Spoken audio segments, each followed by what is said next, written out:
कधी कधी वाटतं ना, आपल्या दिवसात काहीच स्पेशल घडत नाहीये. सकाळपासून घरचे काम, स्वयंपाक, आवराआवर, मुलाला शाळेत सोडणं, घेणं आणि पुन्हा घरातील धावपळ. आजही असाच एक साधा दिवस होता.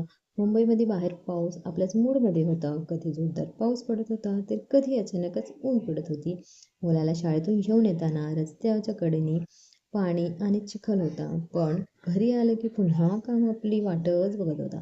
पटापट स्वयंपाक केला, सगळ्यांनाच जेवण दिलं आणि मग हातात एक कप चहा घेतला. तो काही मिनिटांचा वेळ मात्र फक्त माझ्यासाठी होता.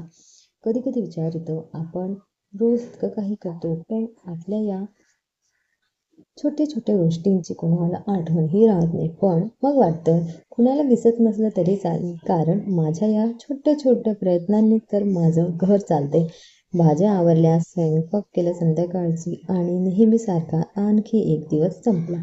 कदाचित हा दिवस बाहेरून अगदी साधा होता, पण माझ्यासाठी हा माझ्या आयुष्याचा आणखीन एक सुंदर भाग होता. तर बाय.